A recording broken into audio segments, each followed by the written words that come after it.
Lovely humans, we got legal tea in spades today with our Karen Reed update. Karen Reed is being sued by the O'Keefe family, her former boyfriend, who is the victim of an accident homicide, something it was undetermined by the medical examiner. And his family has blamed Karen Reed, even though in criminal court she was acquitted. They are suing her in civil court for wrongful death, but Karen Reed is not taking this lying down. We had mentioned this before, that she has decided to bring in and has officially filed motions to sue everybody. Okay, Jen McCabe, who that is the takedown that I am looking forward to the most. If you watched any of my coverage from the Karen Reed trials, Jen McCabe was my least liked witness. I could not stand her, and that is whom I want the takedown to hit the hardest. Personally, this is not entertainment. There is a man who's no longer on this earth, but there is legal tea happening at the same time. And I want justice for John O'Keefe. A lot of people want justice for John O'Keefe. He was an honorable, one of the good cops of the world, and he's no longer with us because, or not with us, but with his family and his loved ones, because of something that happened. And everyone on the outside who watched the criminal cases really believed that something happened in the Alberts house. So Brian Albert's also being sued, Nicole Albert, his wife, Jen McCabe, Matt McCabe, and a slew of people, including former Trooper Proctor and his supervisors at the Massachusetts State Police Department. And this is because, according to Karen Reed's motions, that had they did their investigation better, the true culprits would have been caught. And the true culprits in this case, in the criminal trial, Judge Bev Cannone, not the world's greatest judge in my opinion, did not allow and did not find that the door had been opened for third-party culprit to occur in the second Karen Reed trial. So the defense team had doubled down on their she didn't do it, the investigation was severely botched aspect, which it was. Need I remind you about the red Solo cups collecting blood evidence thing? Enough said. There was a lot more, but. And so in the civil lawsuit, Karen Reed is firing back at all of those people that she dropped John O'Keefe off at the Alberts house, and he went inside. His body was found by multiple experts to not have been consistent with being hit by a car or backed into by a car, but rather with blunt force trauma and a dog attack. And the Alberts at the time had a German Shepherd named Chloe who had reports of not being good with other animals and not great with strangers, and it was John O'Keefe's first time going to the Alberts home. Brian Higgins, the on-again, off-again lover thing because John O'Keefe and Karen Reed were on and off toxic. Karen Reed and Brian Higgins were on-off cringe. They're flirty text messages. That's a thing. Anywho, if you wanna post those, I will put them in links below where you can examine those for yourself if you really want that kind of torment. I don't recommend. But anyway, he's also there because he was there the night of the party. Was there a fight between John and Brian over Karen? Was Chloe getting defensive and attacked John and they were trying to cover it up? Because Chloe, the dog, wasn't barking when Jen McCabe burst into the Alberts house the morning after. But she didn't do that until after everything was already cleared away. She did not get Brian Albert, who's another Boston cop, now retired, who had first aid training that could have been helpful in saving John O'Keefe's life. Unless he was a part of the reason why John O'Keefe was losing his life, which is what is suspected. And that Nicole, and even if the other people, Jen and Nicole, were not directly physically a part of the happening to John O'Keefe. They knew what happened and conspired to cover it up, is what the motions say. Specifically, it points Jen McCabe, because we heard this in testimony after testimony with Carrie Roberts, who was also a good friend of John O'Keefe, who was at the scene and trying to administer CPR. He and she did not like Karen Reed, so she was also a part of the throw Karen Reed under the bus thing in this situation. And her and Jen McCabe were making a timeline. They were not separated, and lots of people were interviewed at Jen McCabe's house in their own homes, not taken and separated at the station like they should have been. And it was because lead investigator at the time, Trooper Proctor, didn't want to go down that avenue because he was just going to double down about getting Karen Reed as the person to be their fall girl guy person, and to leave the other very real possibility of the Alberts being involved, or at least their dog being involved. I think it would have saved everybody a lot more of a, like, all of this chaos if they would have just came forward and said, hey, our dog, he came into the house, our dog didn't know who he was, and when he came in through the basement door, the side door, which was never examined by the Massachusetts State Police, where his body was found was never sectioned off or privatized, and the day of the incident, no crime scene photos were taken at all, because they weren't treating it like a crime at the time. And then they, less than 72 hours later, with no coming forward eyewitnesses, arrested Karen Reed. And she's saying that their poor investigation, that they intentionally investigated this as poorly as they could. And there's also missing video evidence that they want to bring forward that was manipulated by Proctor or at Proctor's direction. And that there was inverted video that we saw at both trials, where Sergeant Buchanan in the first trial had said, well, yeah, that's an authentic representation. Like, that's the video. That's what happened. But the video was inverted. So that's not a true representation, because that's showing the left is the right and the back is the front. It was inverted. So that puts, when you're looking at an inverted video, instead of where Karen Reed's broken taillight was, it makes it look like Trooper Proctor was on the other side at the front of the vehicle. And that's simply not true. She's accusing that Sergeant Buchanan and Trooper Proctor broke Karen Reed's taillight at the scene.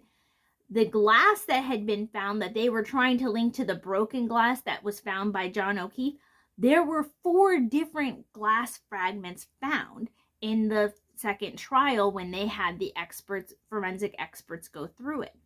And all of the forensic experts and experts who were not a part of the investigative team, who were not a part of the Massachusetts State Police Brigade, they all said, yeah, Trooper Proctor was the lead investigator.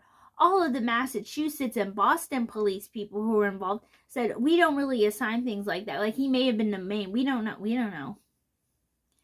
And there is lots of contracting evidence to what Trooper Proctor, Sergeant Buchanan, Tully, and others had said at the time, all of whom have been punished and removed from their stations since then. And so now we have, and I saw a comment when I was watching Emily D. Baker's thing where it said that Kelly Dever, the police officer who said she wasn't a part of it, that she had a distorted memory, that person, they said, well, just because her shift ended at 2:45 or 3 something in the afternoon doesn't mean that's when she left. There's a big difference between when her shift ended and when she actually left. Well, according to the police things, the Canton, Massachusetts Police Department, they could have put Karen Reed's, because she was out of town at her parents' house during the whole shabacle before she got arrested and her car was impounded. It was at her parents' house. And when it had gotten towed, there wasn't anything showing what the vehicle looked like when it got to the Sallyport. there were 2 other police stations that they could have put they could have taken the car to for holding before Canton. But the reason why Trooper Proctor, at the time, Trooper Proctor, wanted that is because he had the most ability to manipulate and control his home base, Sallyport, rather than any of the other ones. Now, so it's like, well, how are you going to excuse that? But like I said, they had mentioned when Kelly Dever, the reason why that matters is because Kelly Dever had originally told the FBI that she had seen Berkowitz and Higgins in the Sallyport for, quote, a wildly long time. And then she recanted that statement, saying that it was a distorted memory that couldn't have happened because she had been working an overtime shift that ended about 2 hours before the Karen Reed's vehicle, her SUV, got to the Canton Sallyport. So she couldn't have been there. And somebody was like, well, there's a big difference between when your shift ends and when you leave. I mean, I guess, but if she got off work at 3:45 and she left at 4 and the car didn't get there till after 4 for about an hour and a half, there's some dispute about whether it got there between 4:30 or 5:30. But either way, she's not hanging around. Do you hang around after your shift ends at work, even if you love your job? Are you hanging out there for over an hour after an overtime shift? No, even if she was still there until, I think, reasonably 3:45, if she left at 4, 15 minutes after her shift ended, she's doing clock out, sign out, getting her coat. She's at her locker, taking her badge and stuff off and getting ready to go home. She's not at the station watching the camera. She's not in job mode, right? She's doing getting out of here mode. So, and Karen Reed is saying that she wants all of the people who conspired against her, who set her up, who hid evidence, who manipulated evidence, manipulated conversations against her to be held responsible for John O'Keefe's death, because she says that they caused his death and they need to be held responsible. Not her. She was already acquitted. And the bar is lowered in civil court. I mentioned this before, but in criminal trials, you have to be found guilty beyond a reasonable doubt. In civil court, it has to be more likely than not this happened and you're responsible. It doesn't have to be beyond a reasonable doubt. But she's going to be able to bring in all of those experts, because let us keep in mind that all of the counter experts that the prosecution had in the criminal trial were brought on by the prosecution, who have a seemingly endless amount of money that they can use of taxpayer dollars. Keeping in mind that over $300,000 was spent on 2 experts, one of whom lied about their CV and the other one who said that SUVs can shoot off into space. The people bringing the lawsuit against Karen Reed, the O'Keefe family, they don't have that kind of money to be able to bring in those experts. Karen Reed lost her home because she couldn't pay the bills and the rent and the mortgage anymore. She lost her car because it was impounded and she was in kind of a custody situation and in court 8 to 10 hours every day for 2 years, 3 years. Doing litigation, meeting with her lawyers, and actually being in the trial. So guess what she's not doing? Working. She lost her job. She lost 2 jobs, actually. She lost her business analyst position that she had, and she was a professor. She lost her professorship. She lost her means of income for a crime she did not commit. She's been acquitted. She didn't commit the crime. Criminally, she is acquitted, not guilty. Thus, and so now she's like, she has nothing.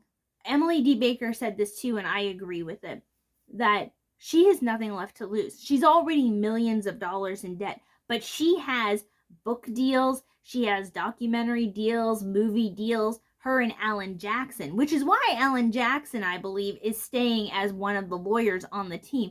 And also because it might be personal and petty, but I think that Alan Jackson wants another go at the McCabes and the Alberts. and Higgins, especially Jen McCabe. She was the most combative with him. And I think he's ready to go in for another round. And so she has those things in the works to bring in some income and make up for this. And I think there may have been a GoFundMe on her behalf, because there's always those kind of things on the behalf of people. And so Karen Reed, she's like I said, she's already millions in the hole. So she's like, let's bring it. Bring the experts back. I'll pay for the crash daddies to come back. I'll pay for the ME to make a flight. I'll pay for the emergency room. I can't remember her name off the top of my head. The sweet older woman who had actually mentioned that Karen Reed was going through the trauma response, the dog bite expert. I'll put her name here. I had it when it's in my notes somewhere. I'll put it right here. But she's willing to bring her back. She's willing to bring her experts back. And because she's already not guilty criminally, right?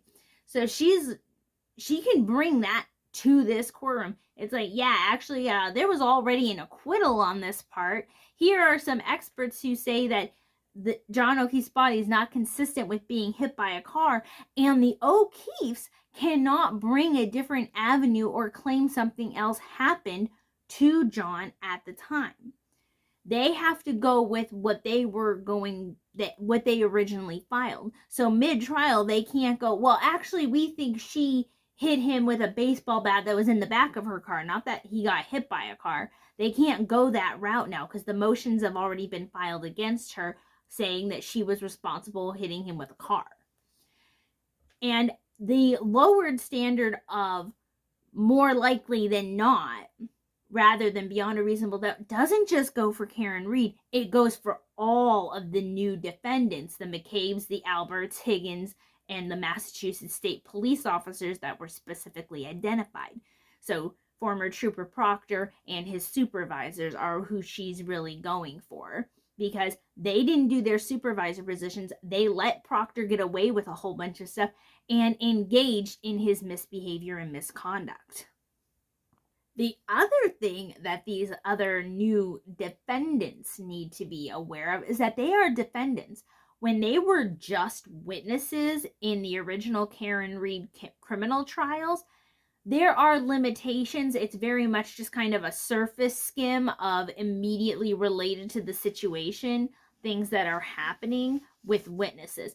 But now that the McCabes, Higgins, etc. are defendants, there's going to be a much deeper dive into them. Also, very suspiciously, the Alberts, McCabes, and Higgins all have one lawyer. Yeah, that's right. They collectively have one lawyer. Is that to save on cost? Is that going to cause a conflict of interest? Is that legal? Can multiple defendants all have one lawyer, like just as a whole? I don't know. Seems weird though, right? Maybe it's because Jen McCabe wants it that way, because Jen McCabe kept everybody as the group. They had group messages and stuff together. And that's another thing. They're going to be able to go into their phones. And if Proctor messaged any of them, specifically the Alberts, because he's bestie boos with Kevin Albert, which is one of the reasons that he got fired in the first place, is because him and Kevin Albert multiple times had gotten in trouble for drinking on duty. And to the point where Kevin Albert had texted Proctor going, hey, do you have my gun and my badge? I lost them and my hungover really hits.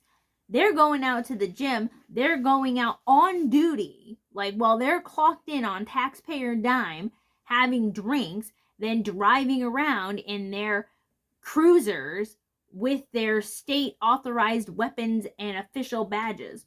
Do you want an intoxicated cop investigating whatever's happening to you? Like, if you call the cops, do you want the investigator to be tipsy?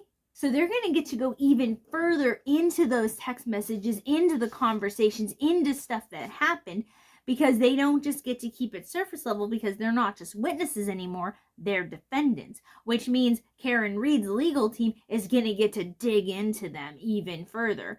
And we have from 2013 Proctor's iCloud dump, and even though Brian Albert and Brian Higgins both rehomed their phones. Everybody had their phones deleted and stuff.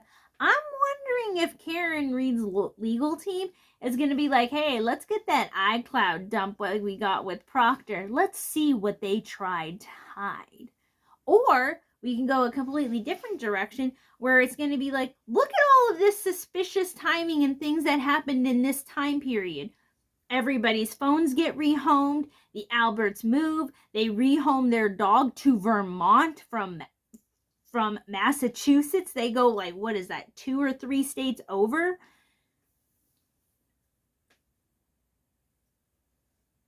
All at the same time? Okay.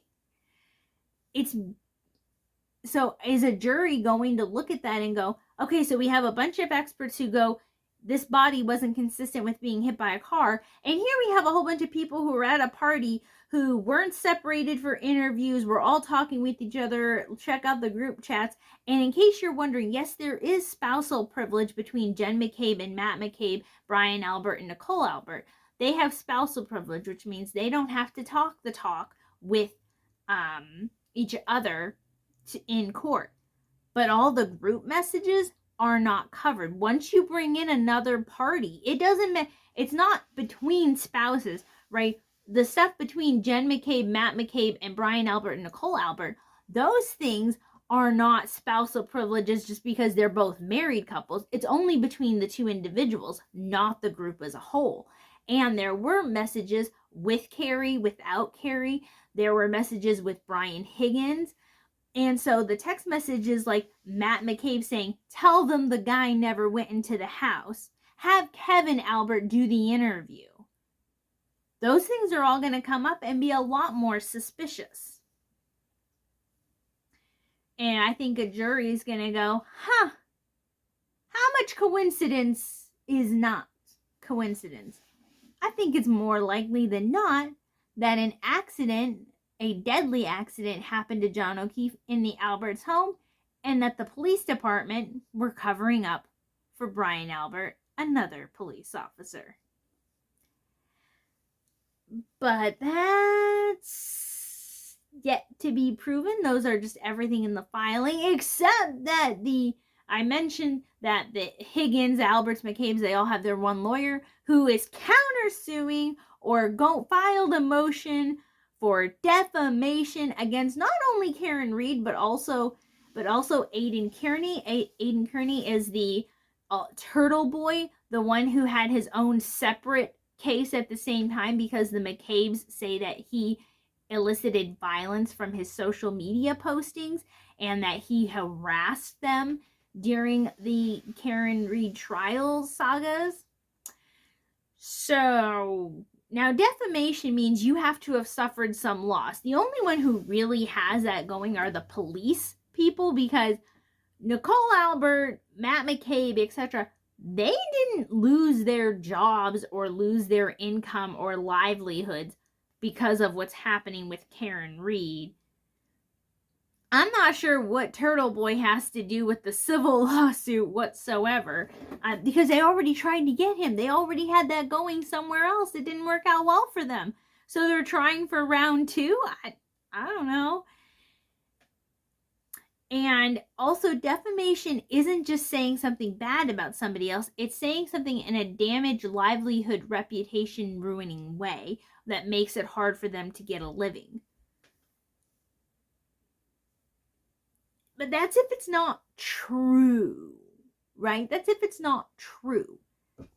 If a jury finds that it's more than likely to be true that they were contributors and cover-ups, throwing Karen Reed under the bus, responsible for John O'Keefe's death, then everything is in defamation, and that's not going to work out well for them. What else is not going to work out well for them is Karen Reed is going full scorched earth, saying that she wants her entire litigation paid for by the people who caused it to happen. That's right, I mentioned that she's millions of dollars in debt. She lost her home, lost her jobs, etc. She would never have been in that position had the cops did their job properly and investigated fairly and righteously with justice in mind. And if the McCabe Albert people hadn't done what they did, allegedly did, to John O'Keefe or tried to cover up. Because there's a really big difference between our dog jumped on him, he put his arm up, or it was his right arm, and he hit his head on our cement step. That's an accident that it's like, okay, like maybe the dog would have gotten put down, and nobody wants that, nobody likes that, but that's very different than making an innocent woman go through two criminal trials where she could be in jail for the rest of her life, in prison for a crime she didn't commit, and they were willing to double down and drag her through that, lie to the FBI, lie to the police, lie in court to throw Karen Read to the wolves. And she's saying that they should have to pay monetarily for all the pain and distress that she put them through, and that she had to have additional surgeries, and she lost her health insurance because she couldn't pay for it. She didn't have jobs or income anymore. She lost her health insurance, and she had more health issues because the acute stress from the trials, from doing 2 criminal murder trials, she had to have additional surgery and health things, and she already had a copious amount of health issues to begin with. And she wants the McCabes, etc., to pay that bill. So that is the latest of the litigation updates in that front. I will get back with you all if there's any more, and I will see you in the next video. Bye, my lovely humans.